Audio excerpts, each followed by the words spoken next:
Picture Rock Hudson, Hollywood's golden boy titan, sitting alone with a whiskey nightcap, staring at studio contracts that warned he'd be ruined if anyone ever learned the truth about the men he loved. Tonight, we're ripping away the silver screen facade to expose the secret romances he carried like contraband beneath those flawless suits. Each hidden affair is a confession written in candle smoke. Fragile, fleeting, unforgettable. Stay with us and smash that subscribe button so you never miss the stories the studio's buried. Tab Hunter. Rock first noticed Tab Hunter at a Warner Lot luncheon in 1954. Sun-kissed blonde hair, marine-sharp jawline, and a smile so bright it made the silverware glitter. Hudson, already the reluctant king of Universal's fragrant romance pictures, saw in Hunter a mirror of his own predicament, a matinee idol branded all-American, yet terrified by the knowledge that one tabloid whisper could end his career. Their courtship began in parking lot whispers beside red Thunderbird convertibles, expanded into midnight swims in Harold Lloyd's unused pool, and crystallized one August weekend up the Pacific Coast Highway. There in a borrowed beach house, they lived an entire fantasy relationship in 72 hours, grilling steaks barefoot, playing vinyl jazz, calling each other by real names, Roy Fitzgerald and Art Gallion, to remind themselves they were human, not trademarks. But the dream ended the moment they returned to Hollywood. Confidential magazine had just blackmailed Hunter with a threat to out him unless he gave up a salacious, heterosexual scandal instead. Terrified, studio publicists staged an arrest for disorderly conduct with a female companion. Better a bad boy image than a gay headline. Hudson watched silently as Tab's blue eyes clouded with shame and betrayal, realizing that their love would always be the easiest piece sacrificed on Hollywood's blood-red chessboard. They parted not in anger, but in professional calculation, each vowing to keep the other's name out of press crosshairs. Hudson would later recall that weekend as the closest I ever came to just being myself, a bittersweet testimony to a happiness the times refused to permit. The condemnation here belongs not to the lovers who hid, but to the system that made hiding a survival skill, turning two bright stars into fugitives from their own hearts. Anthony Perkins. Anthony Perkins joined Hudson's clandestine constellation during the late 1950s, when Psycho was still a glimmer and Perkins was cultivating the nervous, sensitive charm that would soon redefine American horror. They met at a donor gala for the Actors Studio, bonding over a mutual obsession with jazz clarinet riffs and the sorrowful poetry of Rilke. Perkins, lanky and earnest, was magnetized by Rock's easy laughter. Hudson adored Tony's bookish wit, a sanctuary from the macho posturing demanded on set. They held hands for the first time in the darkened wings of the Pantages Theater during an Ella Fitzgerald encore, the roar of applause masking a heartbeat-loud secret. Yet Perkins's internal war eclipsed even Hudson's. Raised by a puritanical Boston mother who equated queerness with sin, Tony dissected his desires like Norman Bates, terrified, fascinated, ashamed. Their affair unfolded in safe houses rented under aliases, their evenings filled with whispered monologues about freedom neither believed they would taste. When Paramount's publicity chief ordered Perkins to be seen publicly with ingenue, Tuesday Weld, then Victoria Principal, Rock understood the coded message. The dream was over. One night, Perkins left Hudson's Laurel Canyon home before dawn, pausing at the door to say, "I'd rather hurt now than disappear later." That line would haunt Rock for decades. The tragedy isn't simply that they hid, it's that hiding distorted them. Perkins leaned harder into method acting, channeling repressed anguish into Norman's eerie smile, while Hudson buried himself in studio rom-coms to prove a heterosexual fantasy the cameras demanded. In private correspondence, Rock lamented that the industry can turn a kiss into a career and a truth into a death sentence. Their breakup wasn't an act of betrayal. It was a desperate concession to survive an era that confused authenticity with obscenity. We condemn the cold machinery that forced two gifted artists to dress their souls in shadows and call it safety. George Nader. Rock met George Nader in 1953 when both were auditioning for the same war melodrama at Universal.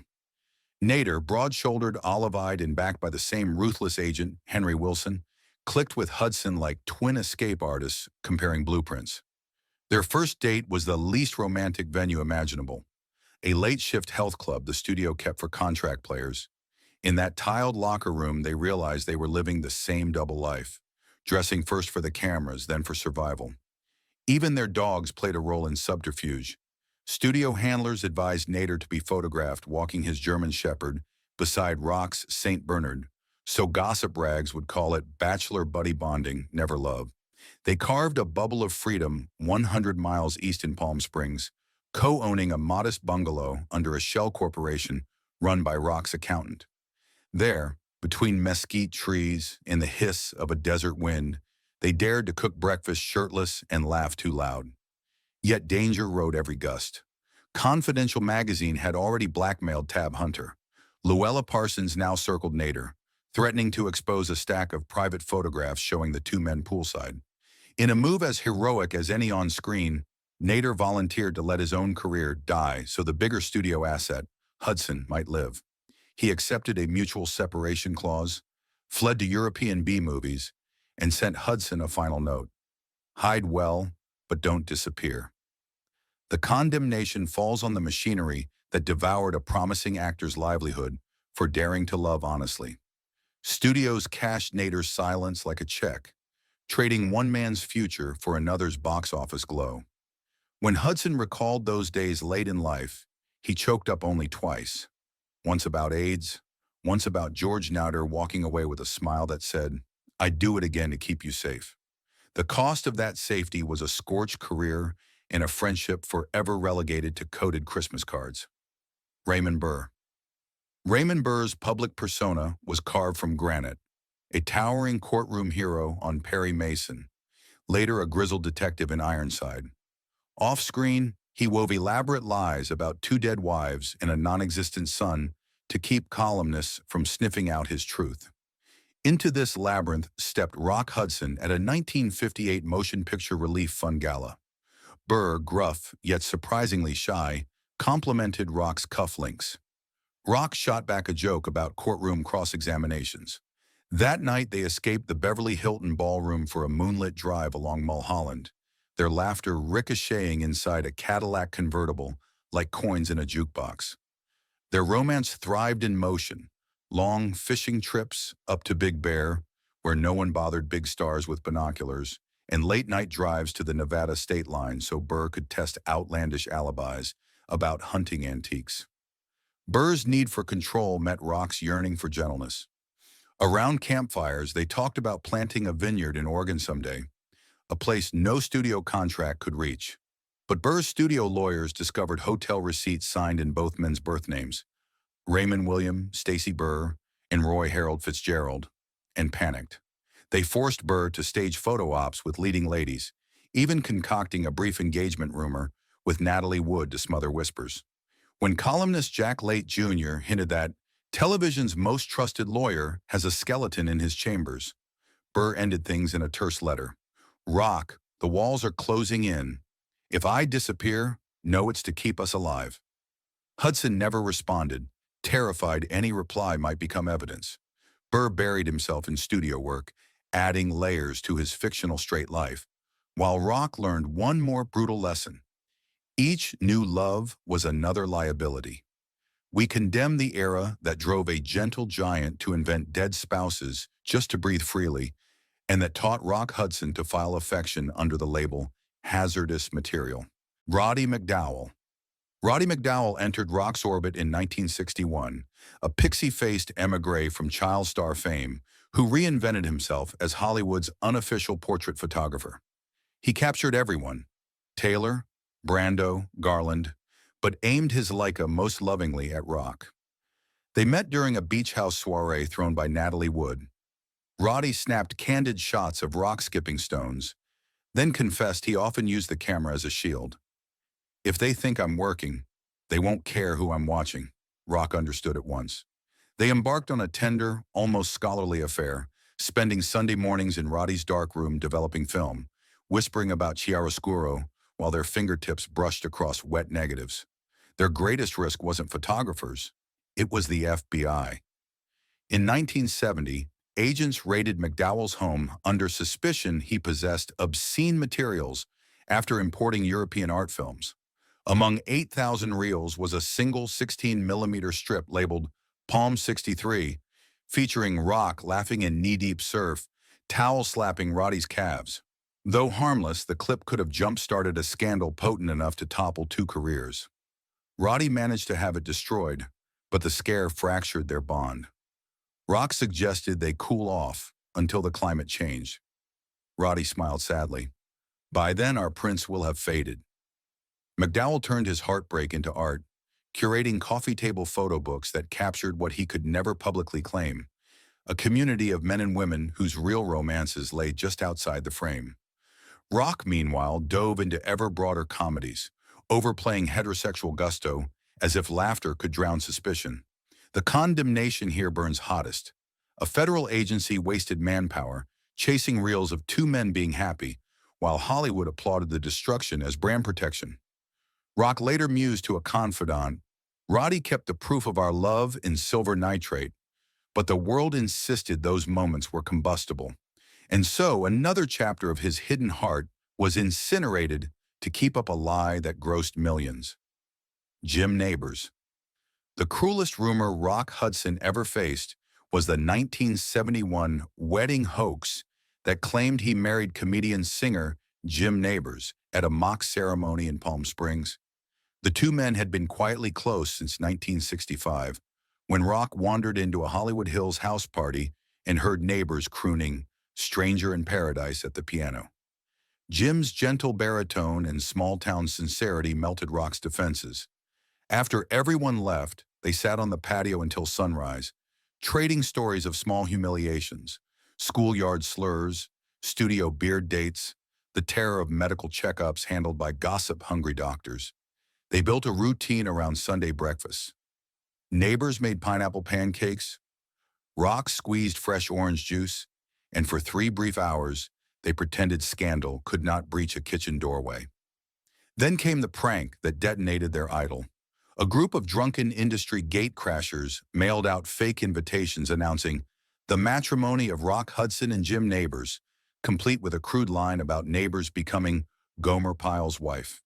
Tabloids sprinted with the gag, turning it into gospel. Universal's lawyers erupted. NBC executives threatened to cancel the Jim Nabors Hour. Rock's agent warned that even a denial would stain box office numbers. In a single afternoon, Hudson phoned Nabors, voice trembling, and said, "I can't risk their vengeance. You're a target now." They severed ties overnight, burning letters, erasing shared photographs, each morning a private tenderness no publicity contract could comprehend. Nabors retreated to Hawaii, growing orchids and learning to surf. Rock returned to plastic studio romances, camera-kissed Doris Day, and tried not to taste salt. We condemn a culture that weaponized a joke into career warfare, forcing two kind men to act like strangers just so strangers could stay comfortable. Sal Mano. Sal Mano's life was a comet, bright, brief, and gashed by secrecy. Hudson met him on the set of Giant in 1955, where the 16-year-old was visiting James Dean. Sal's eager questions about acting technique delighted Rock, who invited the teen to watch dailies in his trailer. Years later, in 1961, they reunited at a desert benefit for migrant children. Mano, now 22 and newly nominated for an Oscar, confessed he'd carried a crush since their first handshake. Rock hesitated, terrified of exploiting youth. But Sal answered the worry with a journal filled with poems about hidden suns and eclipsed lovers. Proof his feelings were rooted, not reckless. Their romance lived between production gaps. They rented a cabin outside Idlewild, where they hiked by day and read Rimbaud at night. Yet Hollywood suspicion stalked them. Mano's agent insisted Sal date pop singers for magazine spreads, while a private detective hired by a rival studio tailed their mountain trips. One winter, the detective left photographs under Rock's windshield wiper. 2 men kissing beneath sequoias. Mano broke down, fearing his budding directorial dreams would be strangled. Rock, seasoned in terror, suggested they pause until the world grows up. The world never did. Sal's career shrank. He took risky stage roles and in 1976, at 37, was stabbed to death outside his LA apartment. Rock, hearing the news, wept not only for a life lost, but for a freedom they'd never tasted. The condemnation belongs to the cameras that chased them, selling fear at 50 cents a headline. Richard Chamberlain. When Richard Chamberlain exploded onto screens as Dr. Kildare in 1961, studio press touted him as the nation's heartthrob intern. Off-set, he nursed heart palpitations of another kind. Panic that anyone might glimpse the stack of love letters he kept locked in a suitcase. Rock Hudson became pen pal, mentor, and clandestine lover after a chance meeting at a Malibu charity polo match. They began an epistolary affair of ink as rich as any gospel. Richard wrote about his dread of bathroom mirror whispers. You'll be found out. Rock countered with survival diagrams, motel aliases, double-door exits, the unlisted desert motel that kept no guest log. Their physical meetings happened every few months, choreographed like spy drops. One favorite rendezvous was a borrowed Airstream trailer parked on a private stretch near Joshua Tree, where they stargazed through the aluminum roof vent and recited Tennessee Williams lines into the dark. Chamberlain ached to go public, but Rock urged caution, citing box office math. They'll bankrupt the name before they bless the soul. In 1965, MGM Publicity manufactured a romance between Chamberlain and actress Sharon Hugueny, complete with staged Paris photos. Richard returned from the shoot sickened, ended the affair with Rock in a tear-stained motel Bible, and plunged into workaholic isolation that would last decades. He would not exit the closet until publishing his memoir in 2003, too late for Hudson to read it. We condemn the orthodoxies that taught Chamberlain his honesty was nuclear waste, polluting every career field he cherished. Montgomery Clift. Montgomery Clift was Hollywood's original beautiful catastrophe, mercurial, magnetic, and wounded. He and Rock collided during a 1952 Paramount screen test party where Monty whispered, "We're the only honest liars here." Clift's hypnotic mix of vulnerability and intellectual fire lured Hudson into late-night drives up Coldwater Canyon, swapping childhood ghost stories and debating Freud. Their affair burned hot but brief, two alphas orbiting the same unspoken dread: exposure. Clift introduced Rock to Greenwich Village speakeasies, where artists danced without gender scripts, gifting him a glimpse of planetary freedom. In return, Hudson offered stability, chauffeured rides, discreet doctors, a tranquil Palm Springs hideaway. Then came Clift's devastating 1956 car crash outside Elizabeth Taylor's driveway.